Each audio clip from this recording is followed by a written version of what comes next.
This program is brought to you by Link TV for educational and non-commercial use only.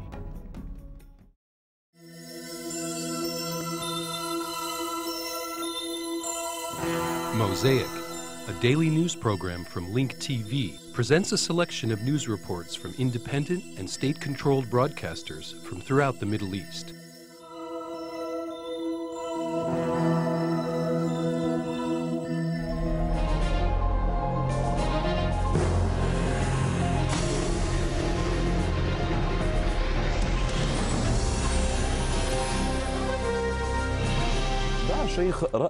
Sheikh Raed Salah, the president of the Al-Aqsa institution, called on Egypt, Jordan, Morocco, and Turkey to stop the violation of an ancient Muslim cemetery in Jerusalem, which contains the graves of a number of the Prophet's companions. Salah made this call after the Israeli Supreme Court gave the green light to an Israeli company to build a museum on top of the cemetery. With permission from the highest court authority in Israel, Ma'manillah Cemetery in Jerusalem will be violated. The Israeli Supreme Court has ignored all religious decrees and historical documents and decided to allow the Israeli company to build the so-called Museum of Tolerance on part of the cemetery. The court demanded that the Israeli company move the graves in cooperation with Islamic organizations or cover them with cement before starting the project. Al-Aqsa institution, however, rejects this. إن المحكمة الإسرائيلية العليا عندما أعلنت باسم القانون عن انتهاك. When the Israeli Supreme Court gave a permission to violate the Ma'manillah Cemetery, it declared an international religious war against the Islamic and Arab nations. حربا دينية عالمية على الأمة الإسلامية والعالم العربي. The cemetery is holy and of historical importance because it contains graves of some of the companions of the Honorable Messenger Muhammad, peace be upon him, as well as Muslim scholars, judges, and martyrs who died defending Jerusalem during the Crusades. In addition, the control over the cemetery is part of a greater plan to Judify Jerusalem. We are pleading with loud voices. We demand that the cemetery's holy and religious sites be protected. The occupation, however, does the opposite. They do not show any consideration for our feelings and dignity. They constantly attack both the living and the dead. This is a step towards Judifying Jerusalem. This cemetery is on the border between East and West Jerusalem. It is a historic cemetery that furthers the Arab identity of Jerusalem. Therefore, the decision of the Israeli Supreme Court is politically motivated. The Jewish company has dug up graves before, but the Supreme Court today has justified the violation of the cemetery based on the absentee law. This was described as a crime that necessitated the intervention of Arab and Muslim countries, especially those that have diplomatic relations with Israel. On the top of these graves, a museum of tolerance will be built. Violation of the dead and the holiness of the site is taking place while the world is watching and does nothing. It is the same world that causes an uproar when neo-Nazis violate Jewish graves in Europe. Elias Karam, Al Jazeera, West Jerusalem.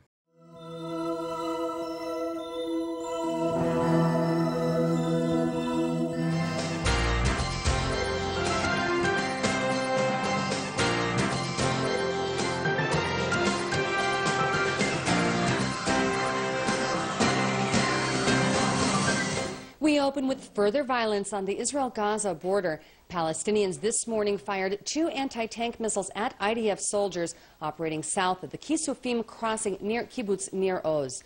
No injuries were reported. The troops returned fire and later entered the Gaza Strip to conduct searches and comb the area for explosives. This was the first incident of its kind since the ceasefire went into effect some 5 months ago.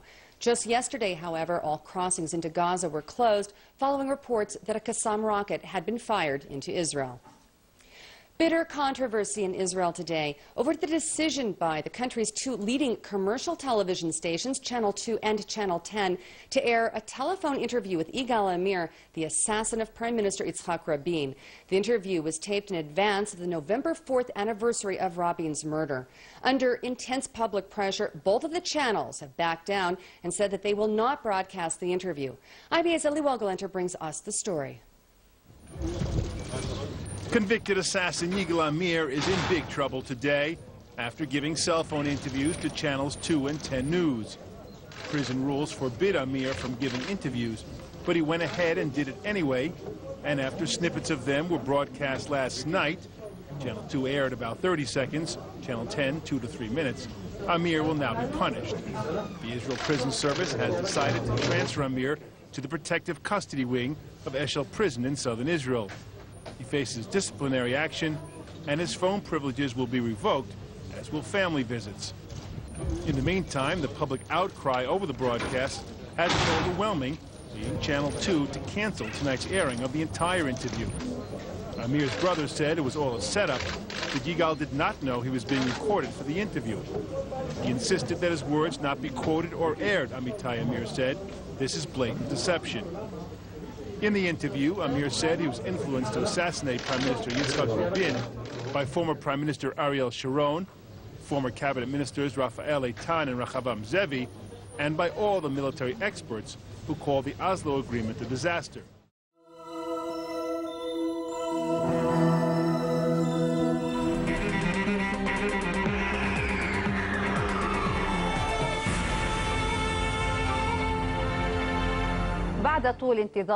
After a long wait and much preparation, Hezbollah Secretary General Syed Hassan Nasrallah met with the leader of the Future Party, Saad al-Hariri. They met away from the media in a secret location. The Future Party described the meeting as frank rather than conciliatory. Meanwhile, others regarded it as a continuation of reconciliation attempts that have been going on for a while between the rivaling sides, which must include other main sides. Aliyah Ibrahim reports. After a long wait and several postponements, the leader of the Future Party, Saad al-Hariri, and Hezbollah Secretary General Hassan Nasrallah had their first meeting. The meeting took place earlier this week and continued for more than 3 hours. Its location was kept secret for security reasons. A statement was issued detailing the limits of the meeting. This meeting was the first of its kind since May of 2006.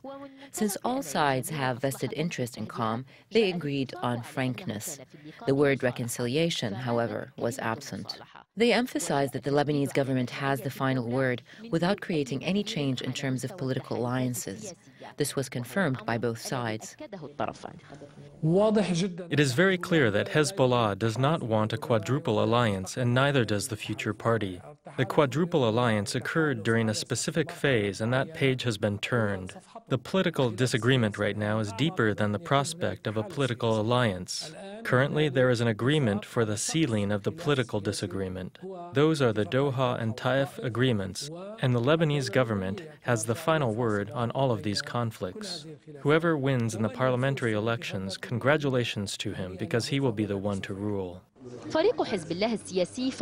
Hezbollah's political team preferred not to comment on the matter. As for Future Party sources, they regarded the timing of the meeting as good, since it came after several accomplishments, including the removal of leaders' pictures from the streets of Beirut. The same sources have said that commitments to the Doha and Taif agreements cancel any discussion of constitutional amendments on the one hand. On the other hand, they cancel discussion of expanding the dialogue table. This has become a matter of discussion lately between certain sides of the 14th of March alliance. This meeting is important for both sides, the Future Party and Hezbollah. The Future Party is in serious need of catching its breath and recalculating things. Hezbollah also needs this meeting to normalize relations with the Sunnis, as represented by the Future Party. It also needs to digest the past period during which it suffered injuries, losses, and bruises to its reputation in particular, and to its political position in the Arab world as well. The meeting between Hariri and Nasrallah came to implant a mood of political as well as security calm. According to observers, this calm might continue for a few months, during which the sides can prepare for parliamentary elections. This, of course, is if no new regional or international development occurs that imposes itself on the Lebanese arena.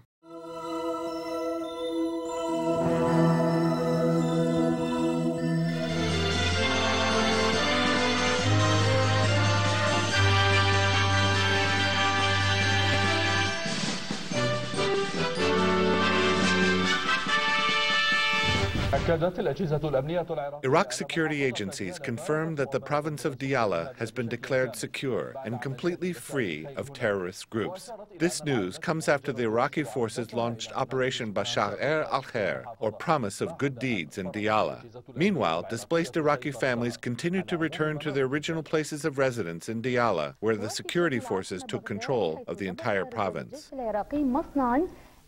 In another development, the Iraqi army uncovered a factory in Baghdad for the manufacturing of magnetic bombs known as sticky bombs. According to military sources, the discovery came during a raid that was carried out in the area of Kisra Watash in Baghdad. The success of the Iraqi security forces in the fight against terrorism was crystallized after today's raid on a bomb-making factory in Baghdad. Today, the 11th Ground Battalion of the Iraqi Army uncovered a large bomb-making factory in the industrial area of Kisra Watash. The factory was used to manufacture explosive devices and magnetic bombs. We uncovered this large factory which was used to manufacture explosive devices and magnetic bombs. There's been an alarming increase in the use of magnetic bombs in Iraq due to their simplicity and ease of use. We are asking the citizens to exercise caution and inspect their vehicles before boarding and driving off.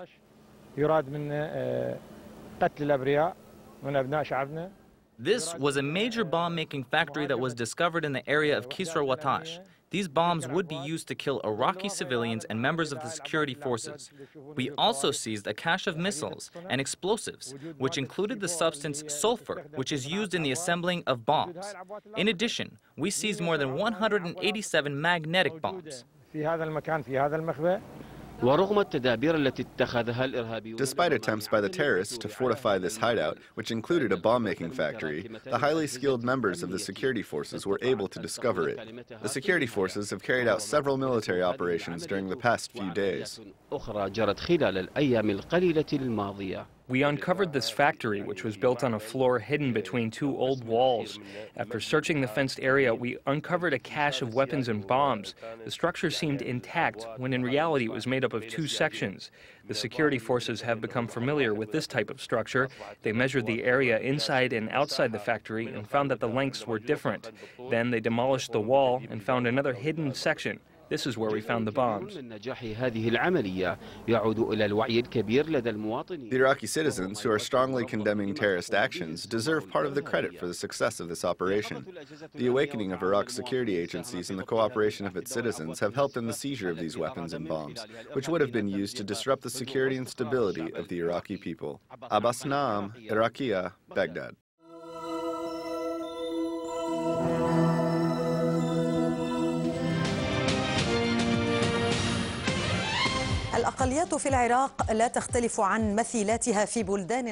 Minorities in Iraq are not much different from other minorities. For example, in Lebanon, they interact with each other and have their different political orientations. The Constitution calls for representation of minorities based on their population, but the process in which this happens is often transformed into political blackmail. Today, the Iraqi parliament held a session to vote on an election law that protects minorities, but the session was postponed due to differences in positions and views. This means that the elections may be postponed for one more month.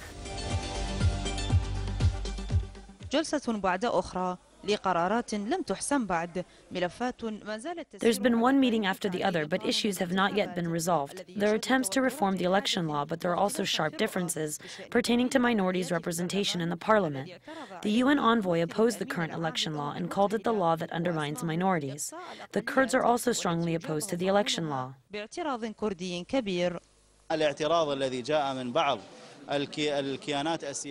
There is opposition from some political parties, most importantly from our Kurdish brothers. They feel there is no fair representation in Iraq and that they must be given a fairer representation based on a quota system.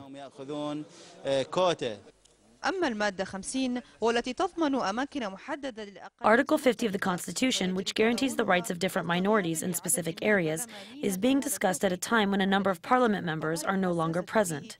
Sensitive issues have been affecting the Iraqi parliament, especially as positions and views change. ومن الكتل التي رفضت هذا العدد الذي طالبنا به هو Some political parties that reject the number we asked for are the Iraqi Accordance Front, the National Dialogue Party, the National Iraqi List, and unfortunately, the Fadela Party.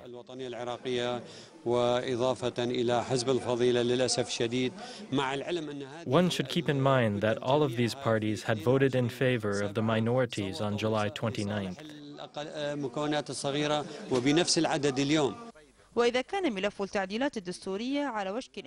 Parliamentary sessions on constitutional amendments are about to end, but regional and provisional committees are still meeting with the election committee, which demanded that the elections be postponed for 1 month in the hope that the Iraqi political scene will become clearer by then. Parliament members believe that keeping the status quo is the best thing to do at the time, but Iraqi officials do not want to go back to square one. The minorities are not pleased with the current situation, and citizens want laws that strengthen their standing regardless of what happens in the ongoing parliamentary sessions. For Al-Madar program, Duha Al-Haddad, Abu Dhabi Television, Baghdad.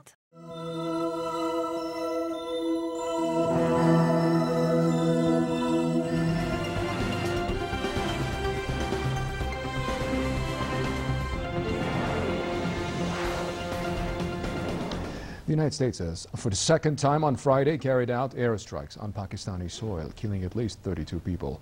The latest strike was in the country's South Waziristan region that killed 12 people. Earlier on Friday, strikes were carried out in Pakistan's North Waziristan region, killing more than 20 people. U.S. spy drones fired 2 missiles into a house in the west of Mir Ali, a town in Pakistan's tribal region which borders Afghanistan. Pakistani intelligence officials have confirmed the attack, saying a mid-level Al-Qaeda leader was also among the dead. The American air raids and military operations by Pakistani security forces are forcing civilians to migrate to safer areas of Pakistan. Human Rights Commission, a group of Pakistani rights activists, has found massive human rights abuses because of the US airstrikes and military operations by Pakistani forces in tribal belt. They said the so-called US war on terror is largely killing innocent people in the tribal area near Afghan border. Are we a sovereign nation or are we not a sovereign nation? I think every thinking, feeling, concerned Pakistani needs to ask today whether we are a sovereign nation, whether we are a self-respecting nation or not. Musharraf is gone, but his policies are being followed by the democratically elected government, which is a sad situation. The frequent US air raids and indiscriminate military operations have forced over 500,000 tribal people to migrate elsewhere in Pakistan. The commission said that women and children are the worst target of the US war in tribal region. These children are ultimately going to turn into Taliban of future. If the children are facing all these problems, they are bound to get reacted in a very negative way, and ultimately we are going to get more terrorists, more Taliban. The rights activists pointed out that the victims are living in tents under unhygienic conditions, and many women have given birth to their babies in the open. The public pressure is building up on the government to implement the policy guidelines of the parliament to settle this lingering conflict in tribal area through peaceful means, and more importantly, stop growing US aggression and military operations by Pakistani security forces to end this humanitarian crisis. Javed Rana, Press TV, Islamabad.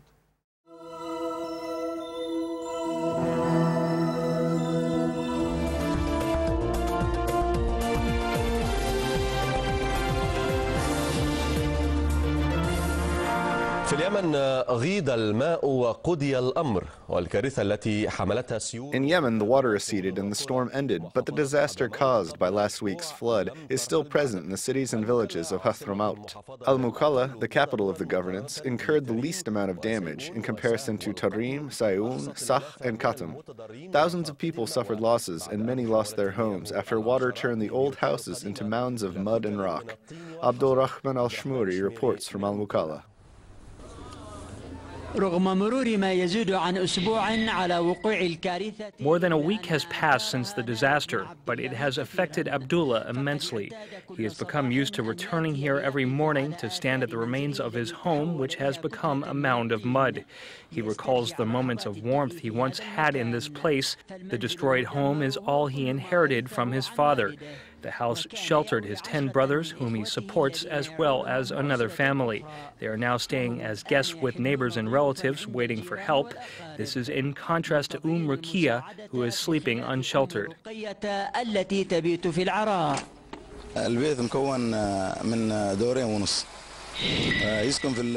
house was 2.5 stories high. 2 families lived there, consisting of about 17 people. Our house fell over us. There are 10 of us, and we're sleeping in the open. The tragic stories resemble one another, but the most tragic are in the areas of Tarim, Sayun, Sah, and Qassam. Dozens were killed and hundreds found themselves homeless. Those who received aid weren't much luckier than those who didn't. Here in Al-Fuha Al-Qadima, 98 houses were destroyed, containing approximately 350 families. The authorities have not yet finished restoring basic services to the affected areas. They did not complete the rescue of the villages and areas still enclosed by water, which only helicopters can reach. This has revealed the government's limited ability to handle the catastrophe. The mud homes were within easy reach of the floods, which swept over them and turned them into ruins, leaving their residents in the open air. Abdullah Rahman Al-Shamiri, Dubai TV, Fuaha Al-Qadima, Al-Mukalla.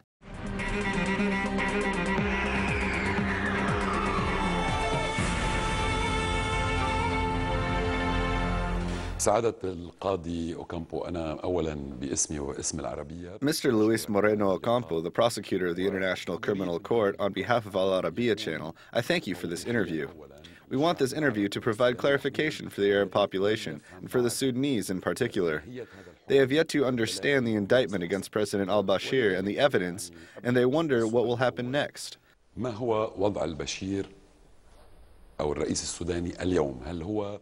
first question, what is the position of the Sudanese president, Omar al-Bashir? Do you want to arrest him? Is he criminal, and has the accusation against him been proven?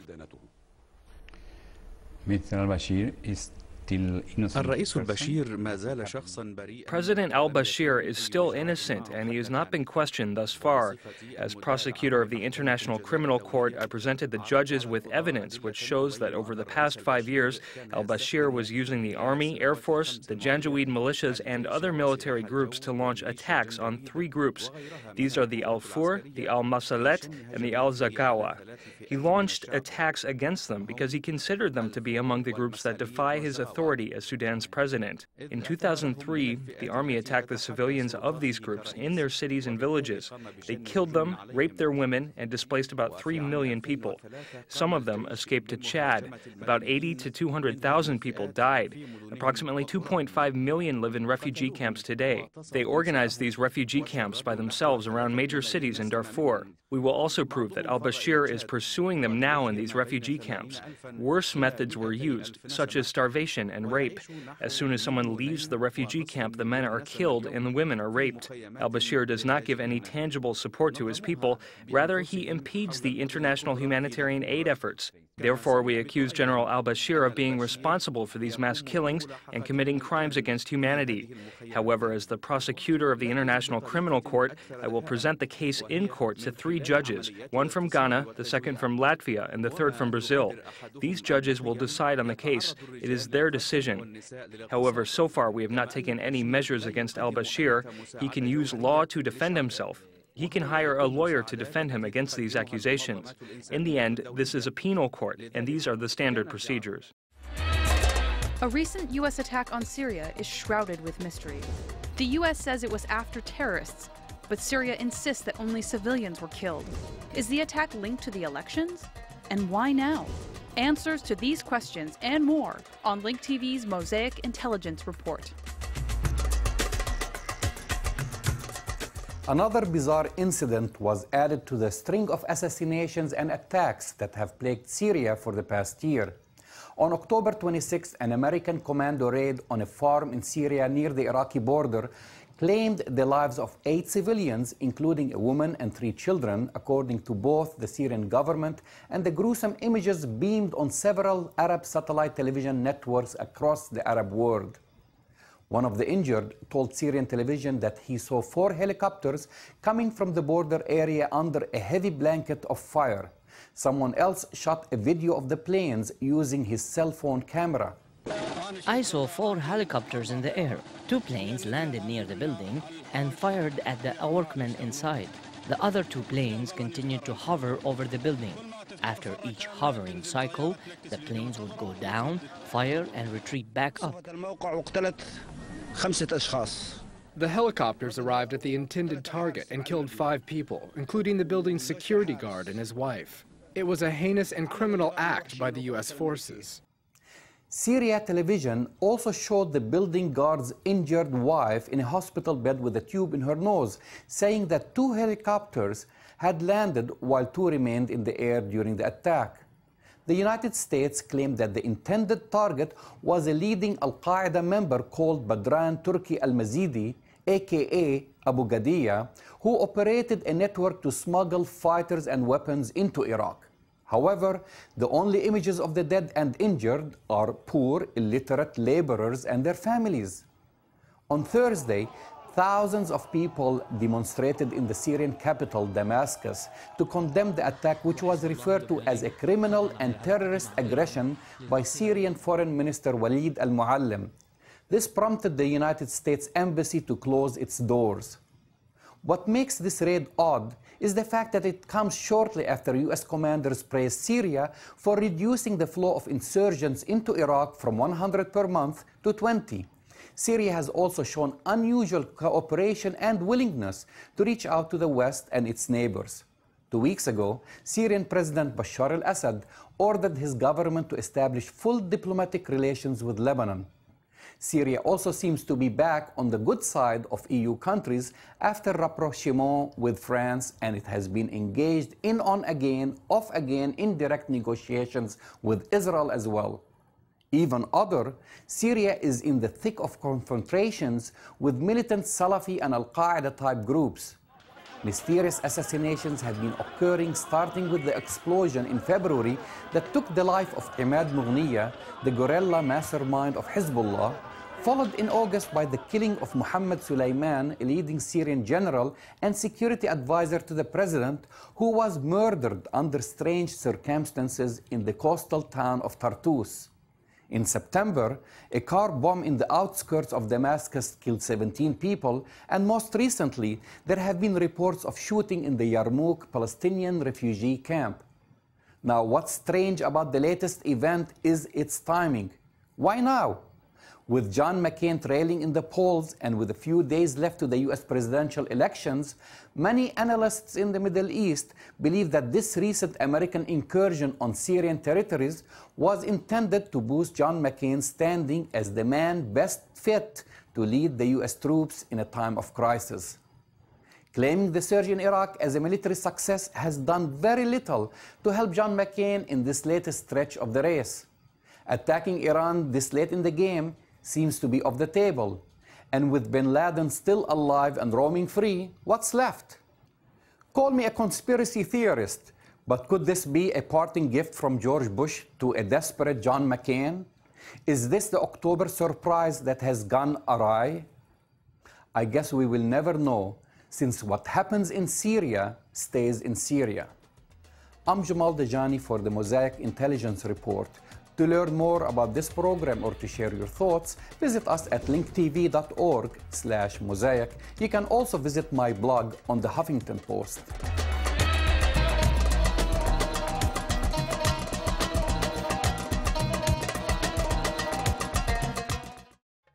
The views expressed on Mosaic are those of the participating broadcasters, not Link TV or its sponsors.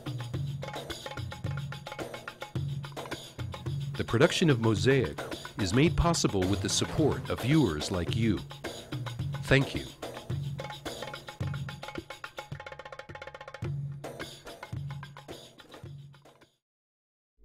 This program was brought to you by Link TV for educational and non-commercial use only. Link TV is the only U.S. television network devoted to global and national news, with uncompromising documentaries and diverse cultural programs. Programs which connect you to the world.